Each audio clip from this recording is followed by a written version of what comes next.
them to get into their groove. And that really is about fighting around Kobbe, late game setups around Baron. They are a strong team in that regard. And they do have two explosive players when they are on specific picks. Xerxes can be incredibly aggressive in the early game, and Humanoid on Assassins and on something like the Cassiopeia can also take it to you in the laning phase as well. And I think that they're the areas of the draft that I would prioritize if I'm Splice. We expect Kobbe to be on a scaling crit style AD carry, but I want to see Xerxes and Humanoid be able to take it to the mid 2v2 and maybe even try and help out Ottawamne on the top lane. Yeah, certainly the case. Vizicachi, is a player I think who's going to have to really step up here. Someone who had been receiving criticism throughout the play-ins for not necessarily really performing to the level that he was expecting, and he's going to be going up against Zeros, who is an incredibly strong player. One of the best from his region, and looking to prove himself on the international stage. And the thing about Chachi is he had good games, but then he also had some clangers as well. But he's heavily targeted. This isn't going to be the case in the current draft, right? We were seeing in that best of 5 versus UOL, 3 bans go to him nearly every single game. And now if you put him on something like a Gangplank, like an R, he's going to have much more freedom to play his style of League of Legends and impact those team fights. Well, you got some fights coming on right here already. Hard engage locked in for Splice, Gragas in the jungle, Nautilus down in support. And meanwhile, great laners here for GAM with the Tristana. So frequently is actually seen as a top or mid laner, and we have seen Syndra bot, so you gotta hold that one available. So let's play a game. Who's going where, Azael? Show me your analytical prowess, because this could go anywhere. Yeah, I mean, it is really hard to know, right? Because this is a team, I think, more than anyone, that can really kind of throw a wrench in the gears. If I had to guess, I am going to think that they are going to play a mage bot. I'm guessing Syndra bot, Tristana mid, and Akali top would be my prediction. Doesn't mean I'm going to be right on even a single one, but this is a team that likes to play non-standard, that likes to challenge you, and I don't think that it makes sense to put Tristana in the bottom lane and play a scaler against the likes of Kobbe, because that is his game, and GAM needs to play aggressive, and solo lane Tristana can do that. Yeah, and I'm going to say it's actually going to be Triss top, because I think they thought that the Gangplank was going to come. Marksman into Gangplank, and Mininar also doesn't deal with the Marksman very well either, so I would expect Zeros to be able to pick that one up, but I think that your train of thought is exactly right. You got to throw everything out the window when you think about GAM. You got to think about how they're going to attack the lanes as opposed to how they're going to make it to team fighting, right? Because they do go at you very early.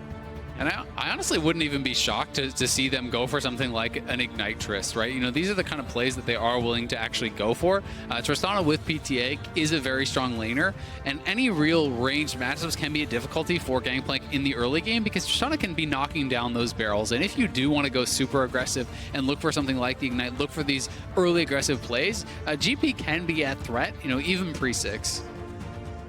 Well, one final ban to come through for GAM here is the Kaisa and Zaya, the bog standard marksman carries for the bot lane, already off the table.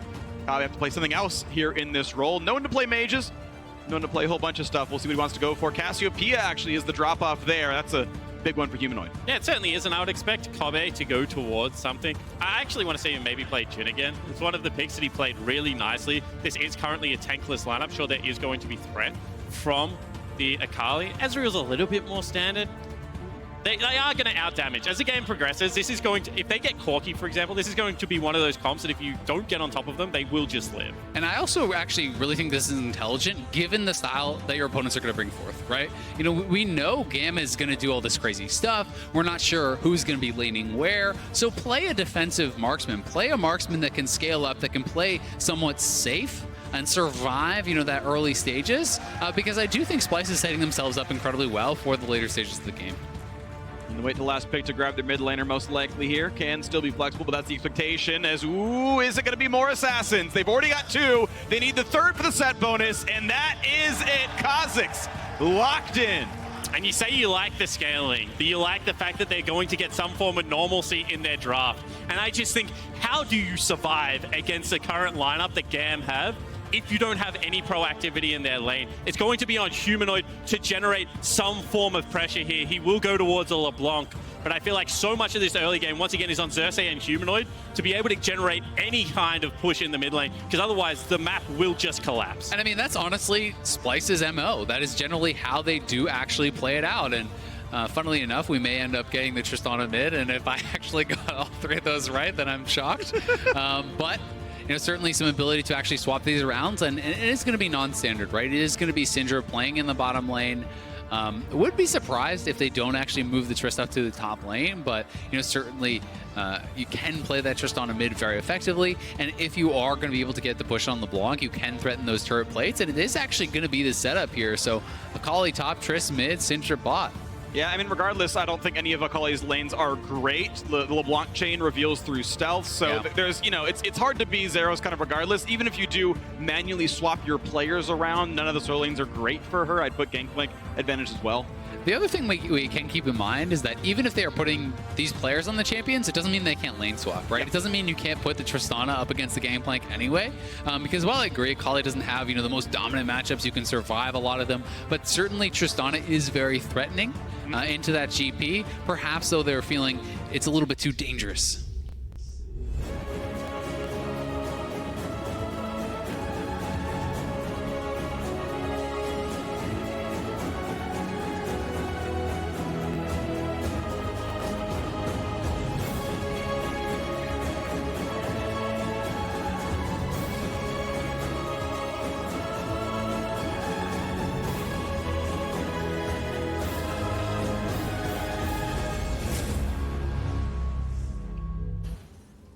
Summoner's Rift awaits as we close out day one of the world's group stage for the battle between GAM Esports and Splice from the LEC.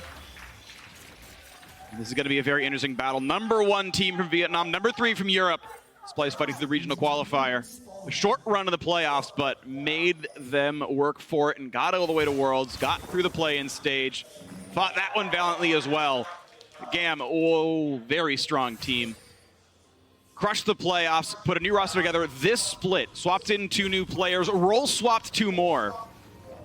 Yeah, look, the website I normally use for my stats, GOL, is an absolute mess. Like, there's just champions and picks everywhere on this GAM lineup. And, we've got role swaps, we've got 2 separate supports playing 3 games each throughout their playoff run as well. However, they did have a really good split once they found any form of consistency in their lineup. And just to continue the narrative. They also deal well with a chaos-style League of Legends. They've had Loki kind of throw all the questions at them as well. So this is a team that not only plays really quick and explosive themselves, but also can deal with the style very well in the VCS. Now, what we don't see a lot in the VCS is that slow down, the frustration style. And we don't necessarily see it all that much in the LEC anymore, but I think that is certainly more of Splice's MO. Yeah, and it has been, their kind of play style for quite some time. And, they do not necessarily play against teams as kind of as crazy as GAM, but there are extremely proactive, very aggressive teams like Fnatic, like G2 that they are having to deal with. And, honestly, they have not dealt well with them. But the question is GAM of that caliber? Are they able to, run over Splice in the early game like some of these other great LEC teams can do? And I mean, the serious answer is no, right? G2 defending MSI champions coming in, and they are one of the favorites to win the entirety of the tournament. So it's not necessarily a slight as Kiaya. Nice trade. Yeah, Rocket jumps in for the slow, gets a 3-stack and explosive charge, humanoid at 120 HP. Yeah, honestly, anytime you can press the attack with your E up, you are going to have a winning trade. It's almost impossible for most champions to actually fight back into this. We are seeing Chachi, though, handling this top lane pretty well, utilizing the grass to actually poke out Zeros. And Zeros really just needs to get the wave in the turret and base. He needs to get a reset off here, and that is why he's trying to shove so heavily, but his jungler's not up here. He knows that Xerxes could be, and this is actually a pretty difficult spot for him. He's kind of putting himself at risk. He doesn't have his E skill just yet. Needs 2 more minions till he gets the dash to get away. Has the stealth, waiting for that cooldown as the blue's going to be taken. Levi is around, sees, okay, Gragas is not in the river, so you're pretty safe to push this one in, which means he can burn the W. That Scryer's Boom allowed him to burn the stealth, get a little bit of extra energy, try to complete that shove, and this should be the wave he can push in. Xerxes could come around. They actually would have seen the Scryer's Boom if they were watching. Levi on the other side, they now see the Cosby. He doesn't see Gragas. I don't know if there's going to be any engage, but as he walks back, now in through the backside, no spotting yet again, jumps over, takes some damage. Xerxes just going back to his side of the map. Yeah, Chachi actually did a really good job manipulating the minions, kind of stepping forward and allowing himself to take a little bit of the range minion aggro, so it didn't fully get into the turret, and it did put Zeros in a pretty awkward spot, but has been able to stay healthy enough, and now with Chachi out of mana, it's going to be able to be comfortably pushed in. Yeah, I completely agree, and additionally, Kiaya had so much presence in the mid lane that he was able to join the play, as Hook does land bottom side. That's a stun as well. Decent damage going across there. Ooh, that's a minion. Just gets in the way. North Korea can't find a champ. And that's what League of Legends has become so much about, you know, not creating these one-on-one matchups, but being able to bring that additional member, being able to float your pressure from your winning lanes into the losing sides of the map and being able to impact. That's why I thought Humanoid would go for something very aggressive. Obviously, LeBlanc, once level 6 is reached, should have kill threat on this Tristana, but with Pressy Attack, with Ignite, pre-6, I feel like this should be a very good lane for Kiaya. It certainly can be, and honestly, even post-6, if you're willing to itemize for the matchup, go for things like an early Hex Drinker, it can be difficult for LeBlanc to actually have enough damage to fully push through that shield, you know, until you are kind of further on into the game. And even on top of that, he's running Bone Plating, right? He's got some defensive, you know, stats in here as well. 40 magic resist, has the, you know, the 1 rune and the MR as well. So, you know, decently poised to survive a lot of this all in. It is Ignite Trist after all, of course, just mid lane Ignite Trist. And I think that, you know, when you're talking about Gragas as well, the defensive itemization does make a lot of sense. You know, you're going to be playing against double MR, and I think that, you know, this has been a very standard and good early game so far for Splice. They were able to protect the Gangplank. They looked for an early opportunity, but weren't able to make it work. Red buff was stolen away, but now with Predator boots up and available, you would expect Xerxes to look to make his first real meaningful, impactful gank on the map. As long as you keep your flash and have Predator on Gragas, he's nearly unrivaled with the amount of damage that he brings to these early game skirmishes. He certainly is, but I think something that Splice may be considering is just utilizing Xerxes more for counter gank, because if you are the ones to actually start this fight off, and this Kha'Zix is there to actually, you know, answer that gank, Kha'Zix can certainly burst down, you know, a squishy Gragas so incredibly fast, and that is the kind of play that Levi is going to be looking for. These isolated fights, and these fights where he can actually answer and have people kind of opting in and committed to it, and then look for the engage. Especially against mid lane priority, right? So you're going to have to look at every single fight, and if Xerxes can't kill them before Kiaya's roam is there, then it's a losing fight. So every time he goes for one of these ganks or one of these shadows, he has to know that it's potentially a 2v3.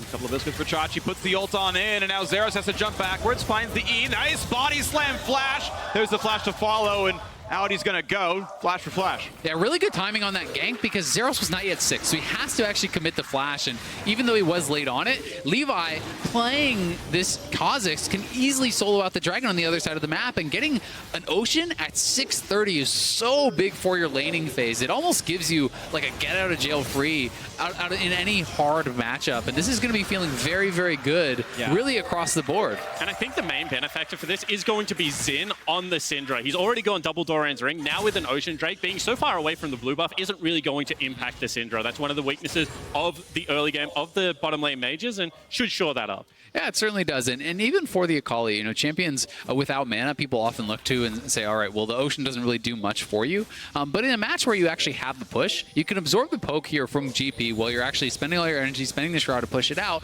and then simply back up and regen, you know, with that Ocean Dragon. So certainly a nice takeaway.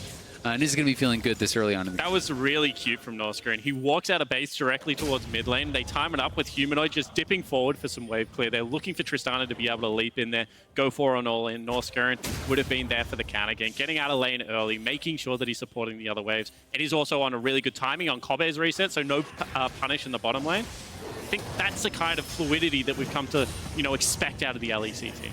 Yeah, that's certainly the case, but you can see Hugh 3, you know, he's also looking to roam, has the full Moby Boots buy here early on. We have been seeing more and more in competitive people actually opting for the support item upgrade, looking to get more gold generation in the early game. So, you know, Hugh 3 is going to have to try to make some plays to justify this buy instead of just upgrading for your Targons. Because you have to think about how Pyke warps map state and what he wants to actually be able to do. So normal supports, they want the gold generation because so much of their gold is based off the back of that. So much of Pyke's gold is actually off his ultimate, so wants to be involved in these skirmishes. Oh, pulls him right out, though. That's going to be not really much of anything, as he's still too far away to get hit by anyone else, but actually yanked him right out of that dash. Now, a fight in the top side. Blocks him away. Trade of blows everywhere, though. Humanoid, ouch, down to 2/3, but Kiaya hit pretty hard as well, and now here comes Xerxes. Yeah, Xerxes does have his ultimate, so Kiaya has to be very careful here. Far enough back, he's going to stay alive as the Turret's going to deny that CS, but regardless, Splyce getting some damage across. Yeah, I mean, if you can't knock down this Trist, he has the Dorans, the Vamp, and the Ocean now kicking in, so he is going to sustain back up quite quickly here, and that's something that's, you know, going to be problematic for Humanoid if he cannot actually threaten the 100 to 0. Tristana really does start to win out in these mage matchups simply because of your sustain. This was a great team up. This is unspotted so far. Remember, they have the perfect timing on the red buff from the steal early. Top instead, it's warded, so now it's time for Chachi to run away, but a 3v1 dive could still happen. They don't have any way to land the skewer as those minions are in the way. The ward goes down, the red buff started, but Xerxes knows you can't really take this one as you get some damage on a Levi, but still with Q3 there, it's more numbers for GAM. Yeah, and Kaya actually pushed in mid, so not going to be any ability to actually challenge here. But that being said, Levi is establishing a CS advantage. Not sure it's quite enough yet to really justify this Kha'Zix pick, so he does want to try to make some plays, and they're looking to threaten a 3v2. And a big dive in the bottom side, so much burst damage there. First blood comes across for Kabe. And beautifully played, diving onto Chachi, not an option. He has the ult, he has the backup from Xerxes. However, they do have good numbers on the bottom side of the map, and that was just flawlessly executed. Yeah, and I love this from Splyce. They knew that Pyke was up on the top side, and honestly, U3 kind of overstayed his welcome. You have Xerxes there behind Vizichachi, defending any potential dive, and that just allowed Norscarin and Kabe to set up such an easy dive. When you have level 6 on the Nautilus, there's really no escaping that from Xin. And especially when you get multiple waves to ult, right? You spot him out first on the control ward, then he sticks around for the red invade, then he goes back for the top lane dive. That is at least 2 waves that you're going to be able to just force them in. And Xin doesn't want to respect because he doesn't want to fall behind on Syndra, such a powerful mid-game mage. Tried to step up, tried to get greasy, and was punished for it. Yeah, it certainly was. And honestly, thus far, Splyce looking like a Karate Kid. Wax on, wax off. They're absorbing all the blows. They're not, allowing GAM to find any ins really across the map. And this is, I think, exactly the kind of game you want to see Splyce playing if you are, an LEC fan. Well, Zeros has to get away from Chachi, who's back to full HP, and push them off. 400, sorry, actually only a 200 gold difference now in this one. And the Ocean Drake doesn't pay as many dividends late game. It pays off in the early laning, which now going a bit Splyce's way right here. Again, that bot lane dive really well done. As we pressed 11 minutes into the game, Mountain Drake spawning in 30 seconds. The Rift Herald already alive. We'll see if someone plays for top side to make that one happen. And this is one of those games that I feel like the Splyce comp, whilst doesn't necessarily outscale, does have a very easy execution philosophy. You just kite back, use all the control of the gangplanks, of the Ezreal, to be able to chunk out your opponent. They can't really start many objectives against you. As soon as you have the chunks there, it's very easy to also go forward on these compositions. So I would expect GAM to try and change something up here.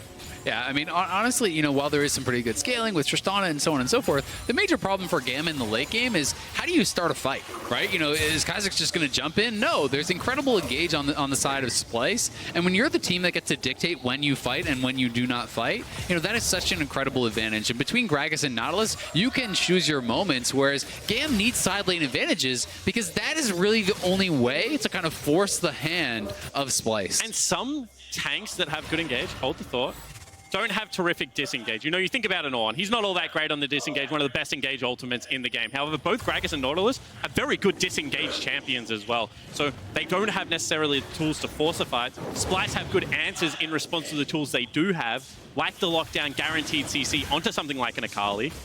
And, they've been able to get control of the map to this point. Now we'll take their first dragon. And speaking of Akali, Zeros is killing a minion wave behind the tier 2 turret up in the top lane, now walking his way down because he had no TP, but he's still not going to be there in time. Mountain Drake will go cleanly over here to Splyce. Zeros is going for farm.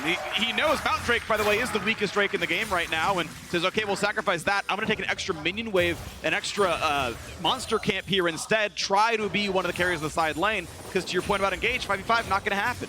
Yeah, certainly not. And thus far, GAM has not been able to really establish any major advantages. The Kha'Zix has, been kind of left blank here in the early game. And, you do start to get worried here for the Marines. If they're not able to kind of enforce their playstyle on their opponents, are they able to actually match Splyce in team fighting? And that's something that's really going to remain to be seen.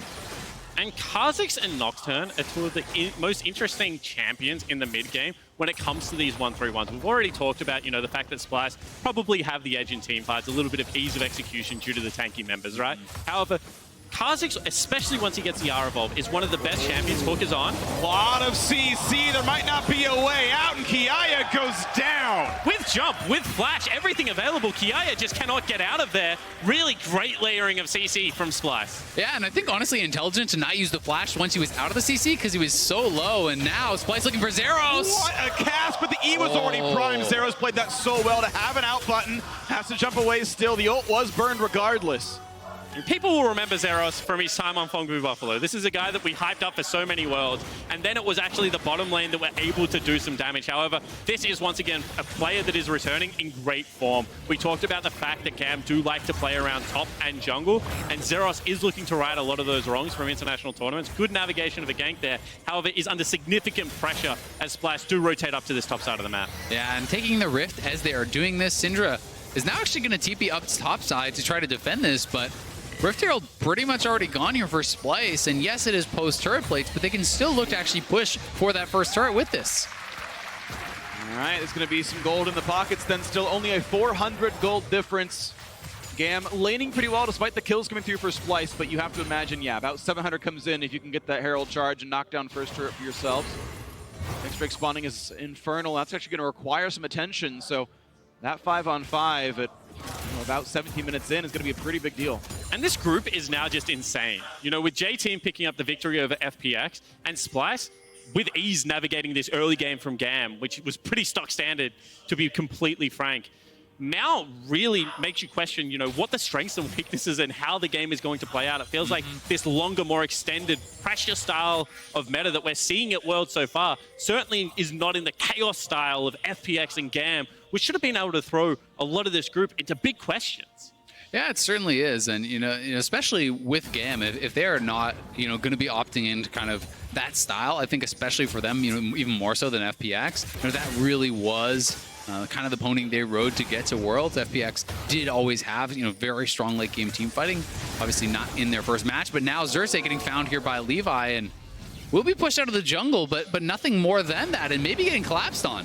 Gonna get the blast plant though. He's gonna get pretty far before the knockup comes in. Jumps now as well, but yeah, no one else is in range to chase that one down. No way Kabe is gonna arcane shift over that wall to be isolated by the rest of the squad. So able to jump out in time, but does lose the ult. But once again, that's kind of the first real aggressive move that we've seen out of Levi, trying to look for a kill as opposed to just a buff denial. And it was rebuffed very simply, you know, multiple members heading over, protecting the jungler. And this is what we expect out of Splice. Xerxes is such a loud voice on the team in their comms, and just being able to ensure that he's not getting punished. You know, sure, he's down CS, but the job of Gragas is very easy in these comps. Yeah, it certainly is. And I mean, I think, you know, though Levi hasn't really been doing much of any fighting, I don't think it's really for lack of a trying, right? You know, they're trying to set these plays up on the top side. They're trying to set up opportunities to actually, you know, go for dives or have a fight at the red buff. Splice is warding it out. Splice is actually, you know, sacrificing those buffs and sacrificing those camps when they are not in a position to actually win those fights very intelligently. So they're handling this quite well.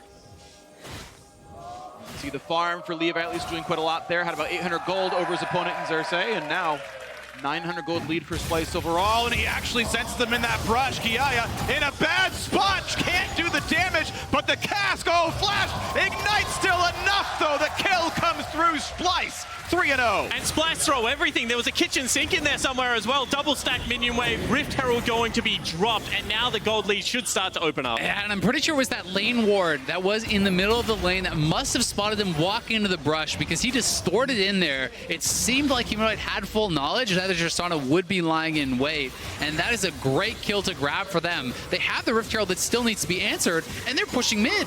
They're pushing mid, trying to get some damage done. The pull comes in. They still got a decent minion wave, but they're not going to push in the mid lane. Instead, they're going to let that Herald keep pushing to the top side. Now, the attempt, though, is Narskaran takes a bit of damage, and this Drake is alive. It's going to maybe have to be fought for. You can see Levi's on this side, but they are sending Kiaya. No, he went top side, and he's turning back around. He's really wants to fight for this Drake, and I think we'll see top take some damage as a result. No one's willing to play top side. Huge! Oh. Goodbye! A solo kill for Humanoid. He's 3-0. Yeah, sitting 3-0, has the Ludens, has a large rod on top of that, and oh my god. And we said that, you know, if there were two players, hold the thought. Oh, this is going to be a lot of damage. He's going to, just kidding, it's none. Good sidestep. Yeah.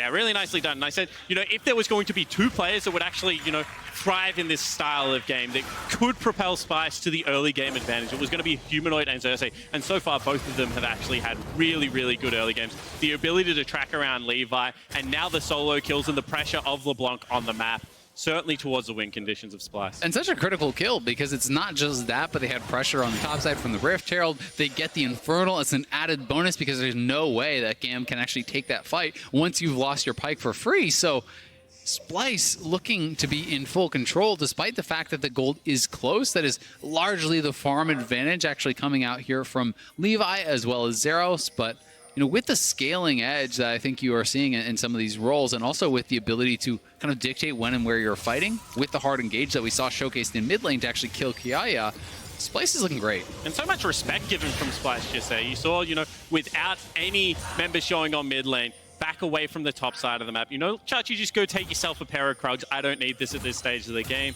Only pushing in bottom lane. A hard split of the map also coming out now from the Splice lineup.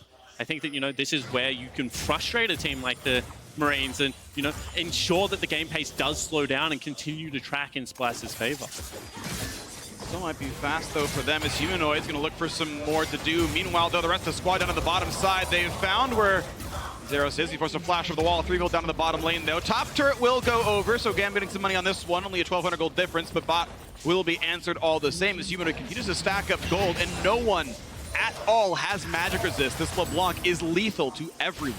Yeah, I mean, Kiaya, because he is kind of behind quite a bit here in gold, not actually feeling like he has the ability to kind of make that sidestep towards some MR, right? If you go for the Hex Trigger now, do you have enough damage to deal with the rest of the team and actually threaten that while sitting on just the Blade of the Rune King? And he's certainly making the call that he does not. He doesn't have actually the luxury to look for that. And that just means that now it's nearly impossible to deal with Humanoid, right? Because you don't want to be sending Zeros into that lane either. We've already talked about how it is difficult for the Akali to deal with it, and it's 3 kills. That's an out-of-control lead. So I think that this is what we're going to see more of. Very heavy weak side from Chachi, burning the ultimate to protect the waves, making sure that they're always trading up, and GAM continually running into the jungle, trying to look for these skirmishes and fights away from Humanoid. Yeah, and I think if you're GAM, you're hoping that Zeros can keep up this pressure, right? Despite the fact that he has been pushed away a number of times, still up 30-odd CS, will be knocking down the turret here. And you're hoping that Zeros can actually buy time for Kiaya to hit, 3 items, to have the IE, the rapid fire, and then start going for those luxury items and allowing to get themselves into that position where maybe they can take a fight. Not quite going to get that pull. It's going to be safe recalls now for the Splice side. We wait for the next phase of action. Mountain Drake, number 2, going to spawn in 2 minutes. Baron already alive here as well. Splice not pushing too heavily for the vision control yet, but those objectives are on the menu soon. Whoop. A little bit of poke. And I like the continued fishing from Humanoid. The ability to continually just arc the pressure, push people back in lanes. We keep speaking about the fact that Kiaya has scaling on his side, but if Humanoid continues to generate this pressure for Kobe, for Chachi as well, certainly no slouches in that scenario. And I think that, potentially eyes will turn towards the Baron. We can see a potential setup coming out from here. You do have to respect the Blade of the Ruin King, the Kha'Zix, as well as the fact that if you don't have a way to engage a fight, normally the best way to do that is control the area around the Baron buff.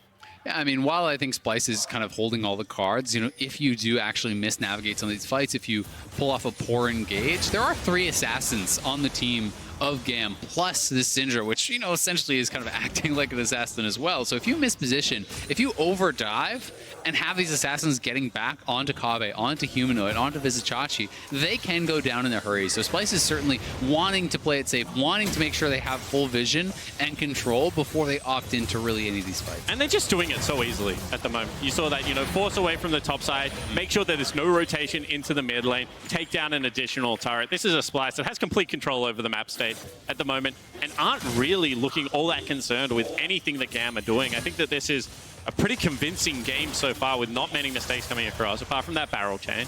Sure, but the only way you lose this game is if you get anticipating the assassinated. auto. Yep. Either way, the only way you drop is the assassins. There's a lot of them here, but they aren't finding purchase at all. 0 kills for GAM. A couple of turrets, they got a Drake, but not killing the champions themselves. And now surrounded is Zeros. His health bar exactly that. And this is what we've seen all game, is now Levi in trouble. Gets some damage, but Humanoid just far stronger. Nowhere on the map is GAM strong here. Yeah, and I mean, that's what happens when you miss some spells. Imagine if he had have connected everything. Levi would have gone down. That could have been a Baron setup. However, I think that this rotation from Splice has just been so clean this game. Every time a member is past River, it just looks like they have complete awareness of where he is, knows that they can collapse and take them off. And if that happens, you know, in a couple more minutes, especially with the double mountain starting to farm up, that is a very clear avenue to a Baron and victory for Splice. Yeah, it certainly is. And, you know, part of the problem here for GAM is, you know, even if you have your support moving over to Zeros, there's no real clear way to actually start the fight. And this is why I love how Splice is actually playing this out. Just moving Xerxes around, grouping up with him, knowing that they have that hard engage. And that is just a great body slam, knocking him out of the air there, you know, setting him up for Kobbe to grab that kill. And it's all about information first. You know, don't just go to your waves, don't get collapsed on, always go for the information. Let's find out where the laners are before we actually try and push things out past River. And that is such an important lesson for League of Legends players to learn. You can see that Chachi, one of the veterans, you know, we questioned how he went in the play-ins, but certainly having a good performance so far. 0-0-1 into Zeros and Levi, into the area of the map that we thought they were going to attack. You know, Pyke up into his lane multiple times in that laning phase. First 2 red buffs stolen away from Xerxes. Played a very good weak side on the game plank, and now is at the position of the game, you know, going towards that more as his second item, going to be very effective in these team fights.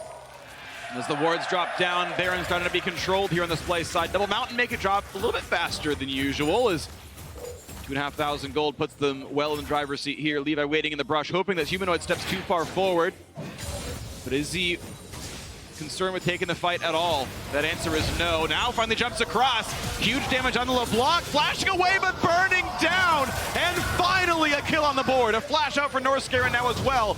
Is this the turn for GAM as they try to find the Bone Skewer? Goes the wrong direction. Northscaren can flash over the wall, then he will. He has no flash. But there's no way out, so Baron will slowly kill him with no exit. Slowly but surely, he will indeed die, and he will drop. Zeros gets the credit now out of that one. And that is just a huge pick there from Levi. What a play. Utilizing that Duskblade Warrior. Big power spike right here for him right now. And yes, Humanoid is incredibly strong. Yes, he puts out a massive amount of damage, but there's no survivability on this LeBlanc either. And the challenging smite burn there, looking like it was able to finish him off. And this is just Northscaren not able to get out of the back of this pit. Didn't have his flash, and the back spike's just slowly going to knock him down. You can see Kobbe flexing his muscles a bit there, though. He's sitting on 3 items and almost able to actually knock down Q3 right there. Yeah, you can see that the funnel of gold into Zeros will continue. They need this Akali to be big, but you mentioned, you know, the ability for Kobbe to just sit there, stand and deliver, no real threat. And that's what happens when you're running no frontline versus Ezreal. This is a Trinity Force Ezreal as well that is going to be pumping out so much DPS. And I love to talk about Ezreal the way people used to talk about Athlocks, right? It's about the amount of uptime that you actually have in these team fights. Sure, if you stand and deliver, other people do out DPS him. However, in this ability to navigate, his uptime and his DPS is so damn high. Well, the Baron has been started in Fog of War's place, trying to rush it down. Levi is around, but it's going to be Xerxes grabbing the smite. So now with Baron on, this could be a battle. Humanoid trying to kite away, jumps on, flashed, a lot of damage, but he'll survive with the explosive charge. Humanoid running out, he's going to stay alive, jumps over the wall. Baron, no death. Splice get the victory on that. And that was a really decisive Baron take there for Splice, as Zeros looks to continue the fight.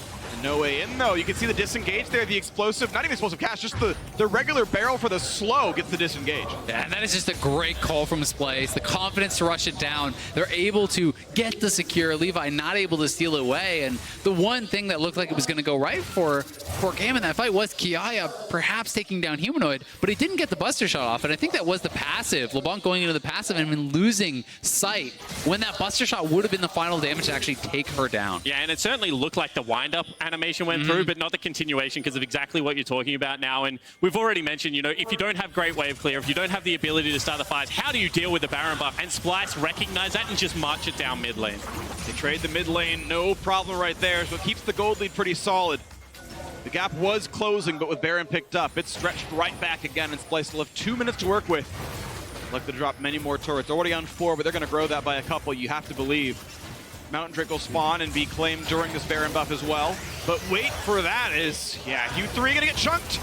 and flashes. He wasn't sure he could live through True Shot Barrage. And once again, this is just good fundamental League of Legends from Splice. Wait until the Kha'Zix shows. Wait until you have eyes on the Akali on bottom lane. Now they're looking to re-aggress. They're looking to cut the minion wave and continue the siege. Yeah, and traditionally you'd say, all right, well, they have someone down in the bot lane. GAM need to engage. But how, right? You know, unless you can get some sort of a flank, there's not really any way to actually walk straight into these champions. And normally it's flash on someone. But all the flashes are down. They've been fighting and they've been losing. And that means it is nearly impossible to be able to start these up. Big chunk in the mid lane, down to 1/3. Stun means a little bit, but not a lot, as the cannon minion still charging. Kobbe gets the auto attack in. There's another turret going down, and it's already up to 6. 3 turrets claimed during the Baron buff, as bot lane was being split pushed by Chachi as well. He has a red buff. Zeros can try to defend him. That's not going to go well either. Yeah, I mean, Chachi now has his Essence Reaver, a big 2-item spike for him. The Death Cap came through for Humanoid. So, you know, these solo laners for Splice are not messing around, and they are pushing in. This should be their mid inhibitor, you have to feel like, as they can just continually poke away, play it slow. It's on GAM to make something happen, and they just don't have the tools to do so. Yeah, and I feel like that flash... Oh, actually, they go bottom side. It's going to be a 3v1 here for Chachi. Tries to cut away. Ulti still charged. The E in as well. A lot of damage available. Trying to chase. They don't quite get the first slow, but Zeros almost dead. He's burning down. Kobbe claims it. Flash and a Ruin King, but now he's jumped up by himself. Shut down by one of the assassins. Now the re-engage towards Levi does not have the health bar left. That's the kill picked up. Norscram pops a stopwatch. The team must disengage, but they've got the rest of the squad coming around. Xerxes explosive casts back in Zen, and he a second kill in for Humanoid, and it's only Hu3 left alive. Only 1 kill, and it means the push can continue into the bottom lane. And Splash just wiped GAM off the map. That was one of those chaos-style fights. However, everyone from Splash on the same page. They wanted to rotate, they wanted to fight, and they will take game 1. Splice absolutely the better team. This group looking like Splice going to be the ones to watch for now. They will grab the first win of the group stage for the LEC. They will strike down GAM Esports in their first matchup, and we end the day with the European team winning on home soil.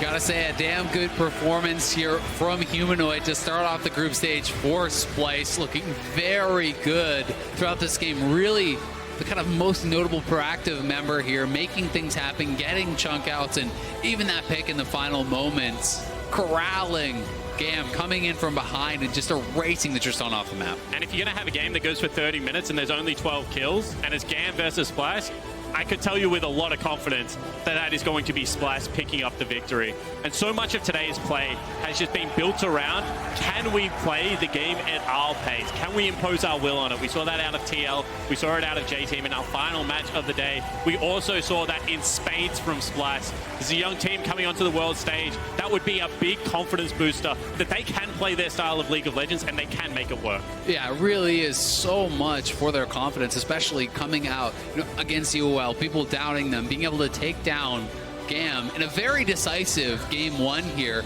and having seen FPX just fall to J-Team, you've got to be feeling this place. Hey, we could win this group. Yeah, which is pretty incredible. We knew that the group was likely to be wide open from the second place perspective, but I mean, Splice handled GAM first of all, so if there's not some way back in for that one, this seems like a matchup that'll repeat itself. Handedly the better squad. The other teams have to see, you know,